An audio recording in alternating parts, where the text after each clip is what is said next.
Gail, thank you for taking this time with us on this important day where we're celebrating the launch of the Leader Path, which is a path and not a program. It is designed for change makers. It is designed for social impactors. It is designed for those who are ready and hungry to lead outside the constructs of what we think of leadership and have a call in their heart to contribute. It's built for co-creation. And our conversation today is part of that.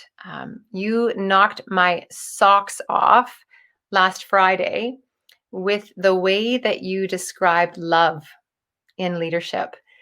So I'm just going to open this up and thank you for being here, and however you want to presence yourself in this space, and then we'll just jump in. Great. Well, Tina, thank you so much for the invite. The Leader Path has been phenomenal for me, and Powerhouse overall has been phenomenal. And you have had an impact on me. And this is what I love about Powerhouse and the Leader Path, this collective of impact leaders that are working bigger than themselves.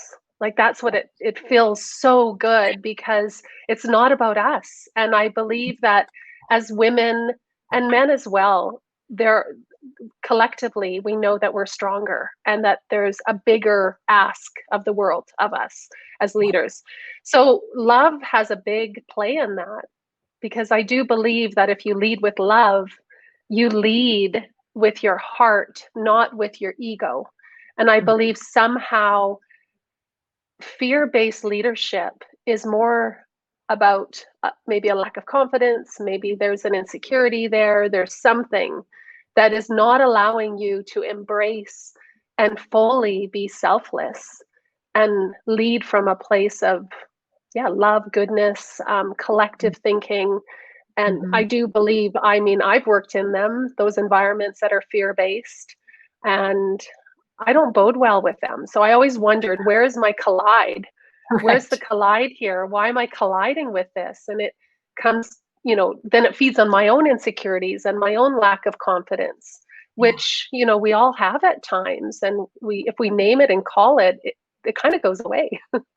So Right. leading with love is I want to build love-based environments.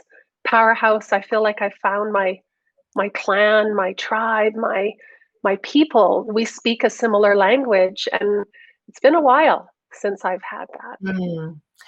Now I'm really curious because you actually come from a more traditional business background, right? Your business, Trinity Solutions, you do B2B, B2C purpose work. But you sit on a board. Is it for a credit union? Tell me more about that. I just want to give people real context that although we're talking about love, let's be really clear about this is not, this is about being able to do this in those traditional constructs, maybe in a non-traditional way. But can you speak a little bit more about your background? Yeah, for sure. Thanks, Tina. Yeah, my background is, traditional business, got a Bachelor of Commerce at University of Alberta, and then proceeded to work overseas in Malaysia, where I worked with all top multinational brands. Okay. Philip Morris, the Marlboro brand, Louis Vuitton, Walt Disney, and really developed this kinship with building consumer knowledge around brands and really helping organizations brand and communicate what they do. And Malaysia was an interesting place to work because not highly, feminine based in the workplace. And I was leading a marketing communications company. Right. And so had huge learnings there, fabulous learnings, and then moved back to Canada and ended up in a fabulous environment in a credit union here in Alberta called Service Credit Union today, which I still love so much in terms of being a very different business model. And I would say an organization that leads with love within the constructs of a very patriarchal kind of hierarchical environment. And sometimes there is fear that comes in there. And my role as a leader was to sort of say, how do we build relationship? How do we build community? How do we bring the brand to life? And, the brand today stands for something pretty powerful. The brand has a purpose, and the brand wants people to feel good about their money. And so I'm not a banker, Right. but I worked in these traditional paradigms, and I was the only woman for many, many years of 21 years. And I think in that space, I realized that sometimes I fit and other times I didn't. But I would say I probably disrupted more Mm. than fit in. I love how I just want to say I also love how you use the word patriarchal and hierarchical without any shame attached to them. I Mhm. actually felt how easily they just you just said them like they're just a system, they're just a structure. That's what they are. Instead of having them like laden with blame, shame, all of that. And so there's so much here for me to learn from you. And as a change maker on our path in this emergent practice that we are in, we're consistently walking into our purpose. Would you Yes, say? yes, Yeah. yes. Um, I would say that people that enter the leader path have a pretty clear idea of their purpose, or it is emerging. Okay. It is emerging. And with the collective of we have hands at your back, Yeah. we will help you get more clarity. So I believe that the leader path is already attracting people who have some curiosity or something that's Mm. saying, there's a different way to lead. I know there's a different way to lead. What does that look like? We can get 18 to 29-year-olds Yes. declaring their purpose Yes. today. Can Yes. you imagine the leadership of the future? Can Oh, you imagine how different the world would be if people have stepped into their own? yes. And I think in what I love about your work and the why the path is a path and not a program is, between 18 and 29, or there might not be any words for that declaration yet, but there might be a feeling or just a knowing on however people know. Some people know on sound, some people know on visual, like whatever it is. Mhm. And so when you have a path to discover that, it can bring it into form. It might not even be in form yet for them, you know? Well, yeah, and honoring the multi dimensions because you know the question when you grow up, say, what do you want to be when you grow up? Yes. Well, people of today want to be many things: a skydiver, a cook.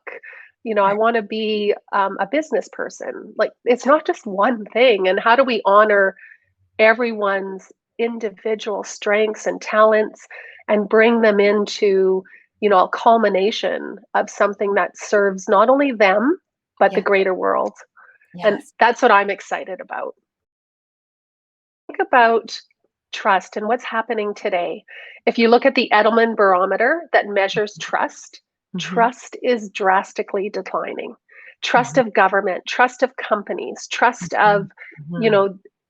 know, the people who are setting up these societal constructs. So now is the time for companies to step into their purpose, which is greater than them. Their social purpose has to be beyond them. It's just not making profit. It's what's the societal impact or contribution. And that starts to build trust. And the good thing about the Edelman Barometer, it says that companies are more trusted than governments. And isn't it interesting? We just came off a federal Wow. election. Yes. Yes.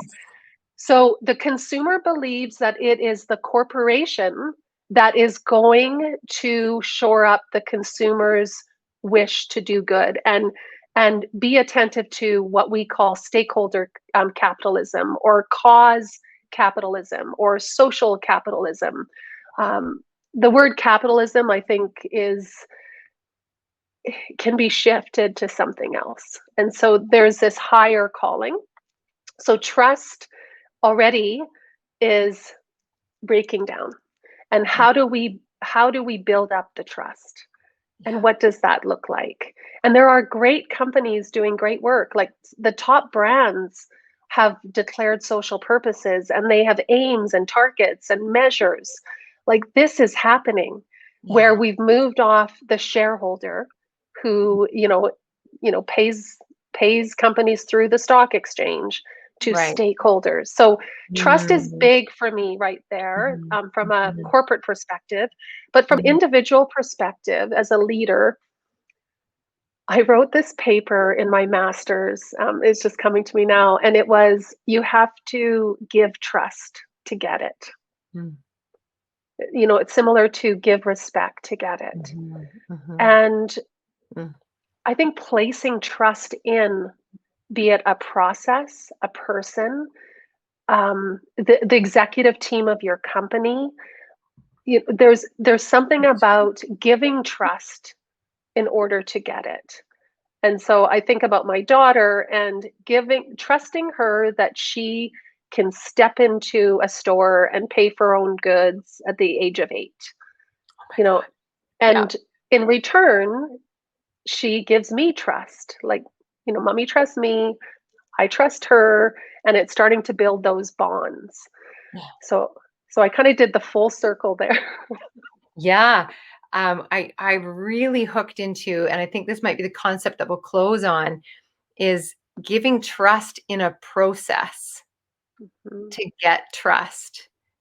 Um, I I want to, I wonder if I just want to unpack that. Like, I don't know if you still have like 2 more minutes, but Mhm. I want to unpack a little bit around this because that's a really convenient thing to say because I'm selling the leader path, right? So I'm like, oh, come and trust in our process to get trust. But if I unpack that a little bit more, trusting a process feels like trusting an evolution. It feels like trusting evolution. It feels like being in relationship where I'm not in control and it's love based. So it's like trusting process. Who I get it, and then I go, what makes me want to trust a process? What would make me want to do that? I don't know. Where does that take you? Well, I think this is where that marriage of, enjoy the journey, not the destination, Okay. similar thing, right? Um, the growth that we have as human beings, as a species, is really through the journey. When we finally say farewell and transition, to our next soul life or whatever you believe that next step is, it's all of this. Life is a process. All of our, like, everyone from birth to death, that whole poem that says, "What are you doing with your dash?" That little dash between your birth date and your death date. What are you doing with your dash? That's process. Like, life is a journey. And so leader path for me, yeah, when I entered it, and I don't want to give the content away, but all I know is that it has been transformative. It has been blowing my mind in terms of the people that I've reached out to through one of the steps in the process that I never ever thought that I would be able to contact because their name was too big, they were too famous in their own right. And the courage that I was given through that process because I trusted it. I'm not a solo leader. I do not work well alone. I work really well in a collective. The leader path has given me that. So I'm very grateful for that. Thank you. Well, now that's a way to close this conversation, Miss Gail. Thank you so much for the light that you always bring into the room, the hope. It's like you move on the energy of hope. And you bring that into the room.